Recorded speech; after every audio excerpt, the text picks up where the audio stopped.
નમસ્કાર, હું છું ગોપી ગાંગર અને આપ જોઈ રહ્યા છો નિર્ભય ન્યૂઝ.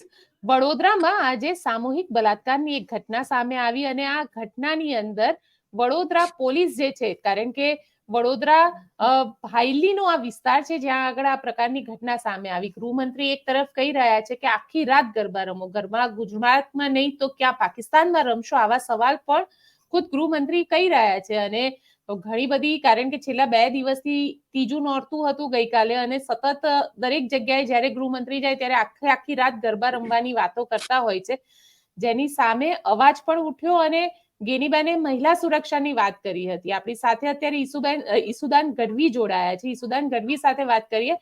ઈસુદાનભાઈ, શું કહેશો? કારણ કે આજે વડોદરાની આજે ઘટના સામે આવી છે, ખરેખર ખૂબ ગંભીર ઘટના છે.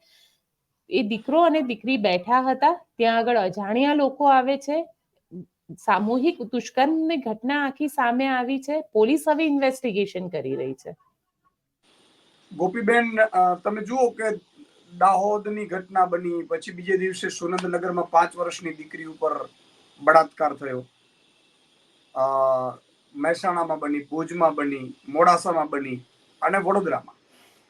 મને લાગે છે કે ગૃહમંત્રીએ બંધારણનું કઈ જ્ઞાન ન હોય, સ્વાભાવિક છે, આપણે ઓછું ભણેલા હોઈએ એટલે કોઈ ટિપ્પણી આપણે કોઈ ભણેલા ગણેલા ઉપર નથી કરતા, પણ એમણે જે રીલ્સ બનાવવા માટે, ફાંકા ફોજદારી માટે જે નિવેદનો કર્યા અને જે નિવેદનો કરીને એની જે ભાષા હતી એ એવી ઉશ્કેરણીજનક હતી કે એમને કઈ કાયદામાં ખબર નહોતી પડી. જો કાયદામાં ખબર પડતી હોત તો એમના જ કમિશનર અને કલેક્ટરો છે એ 12 વાગ્યા સુધીના ગરબાની છૂટ આપતા હતા અને આ ભાઈ છે એ શેખી મારતા હતા 5-5 વાગ્યા સુધીની.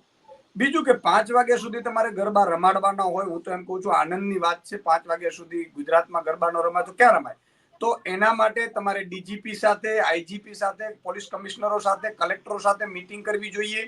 તમારે ત્યાંથી નીચે લેવલના પોલીસ સ્ટાફ કેટલો છે, પોલીસ સ્ટાફને કેટલા કામગીરી સોંપવી, એમાં સીઆઈએસએફ, જીઆઈએસએફ કે હોમગાર્ડના જવાનોની કેટલી જરૂર પડે છે, પ્રાઇવેટ માર્શલ આર્ટની કેટલી જરૂર પડે છે, એ બધી વ્યવસ્થા કરવાની હોય.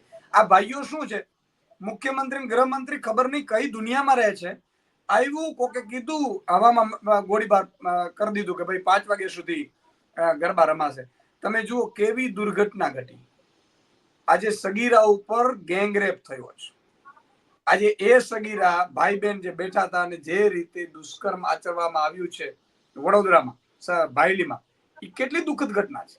આજે આખા ગુજરાતને હચમચાવી નાખી છે. ગૃહમંત્રી શેખી મારતા તક 5 વાગ્યા સુધી ગરબા રમો. પેલા તો એમણે માફી માંગવી જોઈએ. આસ્થાની સાથે ખિલવાડ કર્યો છે. તમે સુરક્ષા તો આપી નહીં, તમે 12 વાગે તો પાછા ગરબાઓ તો બંધ કરાવો છો ઘણી જગ્યાએ. એટલે આમાં મને એવું લાગે છે કે માતાજીના ગરબાને ને રાજકારણને અલગ રાખવું જોઈએ દરેક. આ ભાઈઓએ શેખી મારવા ગયા, એમાં ભરાણા કોણ કે આવા ગરીબ મધ્યમ વર્ગની દીકરીઓ ભરાણી. આજે એ પીખાઈ ગઈ નરાધમોના હાથે. હું સંપૂર્ણપણે ગૃહમંત્રીને જવાબદાર ગણું છું, એના નિવેદનને જવાબદાર ગણું છું સંપૂર્ણપણે. અને જો એનામાં થોડી પણ હવે શરમ હોય તો મુખ્યમંત્રી અને ગૃહમંત્રીએ રાજીનામા આપી દેવા જોઈએ.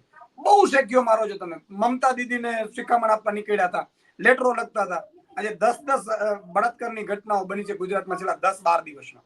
ક્યાં સુવો છો તમે? ક્યાં રહો છો? કઈ સ્થિતિ છે?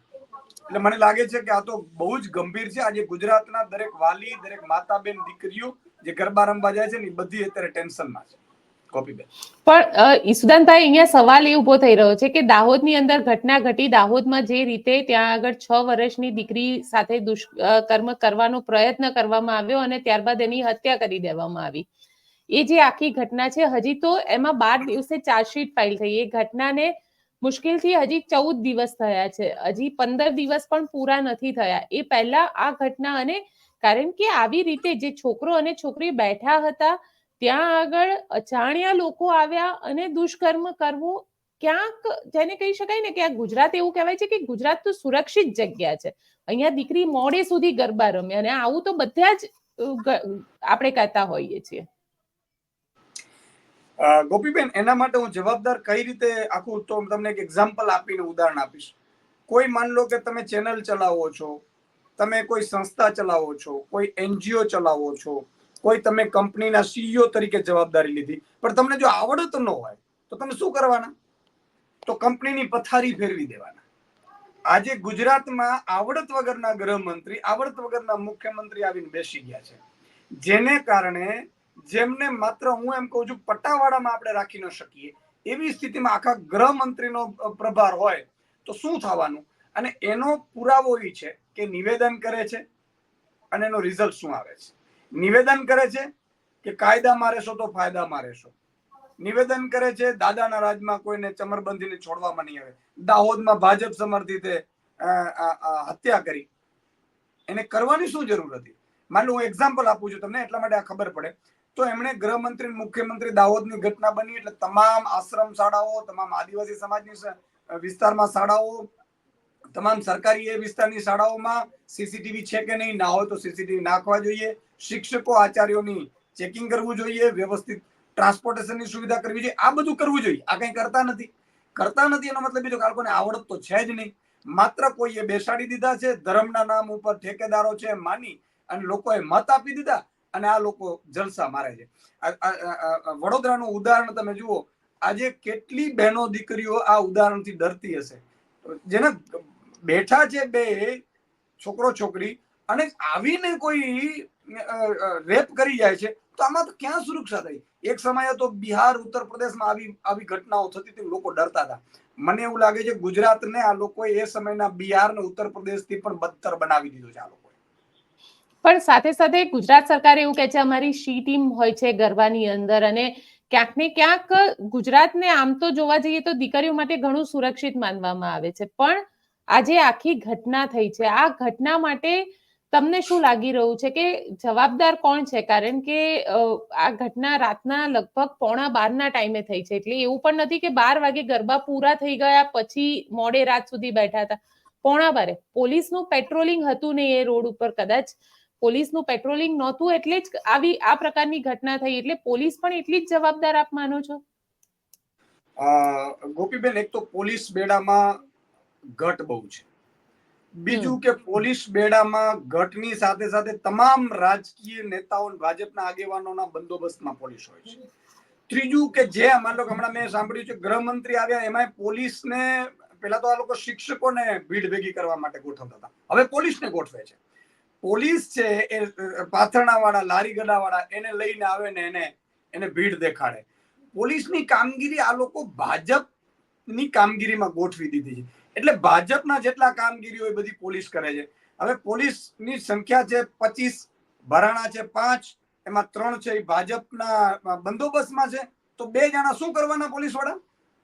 તો જે સ્થિતિએ એમને વ્યવસ્થા કરવી જોઈએ એવી વ્યવસ્થા કરતા નથી.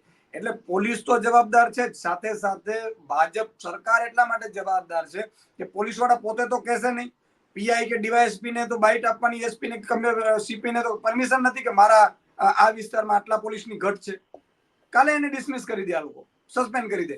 એટલે આ બધું છે ને લોલમ લોલ એટલે ચાલે છે કે પોલીસની ઘટ છે, બીજું પોલીસને પોતાના કામોમાં રોકે છે, ભીડ ભેગી કરવામાં. ત્રીજું કે પોલીસને એને વિરોધીઓના દાબવાના હોય કે તમે જુઓ મુખ્યમંત્રી ધરણા કરી શકે પણ એક સત્યાગ્રહ છાવણીમાં એક જ્ઞાન સહાયક વાળા કે સીસી પરીક્ષામાં જેને અન્યાય થયો છે એ ધરણા ન કરી શકે, તો મુખ્યમંત્રી ધરણા શું કરવાની જરૂર છે ભાઈ? કેટલી હદે આ લોકો શરમ વગરના થઈ ગયા છે. એટલે હું સ્પષ્ટપણે પોલીસની કામગીરીની ઉપર શંકા ઉપજાવું છું. એની સાથે પોલીસ કરતા સૌથી જવાબદાર છે તો ગૃહમંત્રી, મુખ્યમંત્રી, ભાજપ છે. આપ કહી રહ્યા છો કે ગૃહમંત્રી ભાજપ આના માટે આપ જવાબદાર ઠેરાવી રહ્યા છો. હવે શું હોવું જોઈએ? 12 વાગ્યા સુધીના જે ગરબાના નિયમ હતો એ જ હોવો જોઈએ કે પછી આ નિયમ જે ગૃહમંત્રીએ કીધું જેમ સવાર સુધી ગરબા રમો અને દરેક જગ્યાએ જે રીતે કહી રહ્યા છે એ થવું જોઈએ? ગોપીબેન, હું બહુ સ્પષ્ટ માનું છું કે માતાજીની આરાધના છે, આરાધનાનો પર્વ છે ગરબા. આજે ગુજરાતના ગરબાઓ દેશ વિદેશમાં પ્રખ્યાત થયા છે. આજે ગોરીઓ ભૂરિયાઓ છે એ પણ ગરબા રમી અને માતાજીની આરાધના કરતા થયા છે.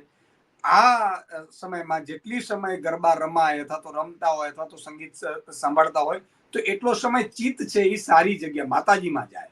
મન છે એ આપણું માતાજીમાં થાય એટલે મન પવિત્ર થાય. શારીરિક તો સ્વાસ્થ્ય સારું રહે જ ગરબા રમતા હોય, પણ માનસિક સારું પણ રહે.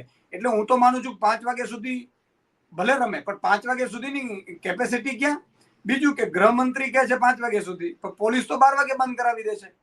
તો 5 વાગ્યા સુધીમાં મેં એવું કીધું કે ગૃહમંત્રીએ શું મિનિટ્સ ઓફ મિનિટ ડિક્લેર કરવી જોઈએ કે 5 વાગ્યા સુધી નિર્ણય કરતા પહેલા એમણે કોની સાથે મીટિંગો કરી, એમાં શું શું ચર્ચા થઈ, કયા કયા આયામો આવ્યા, શું ગાર્ડ ને અલગ પ્રાઇવેટ માર્શલ એને રાખવા માટે એનો વ્યવસ્થા કોઈ ચર્ચા થઈ કે નહીં.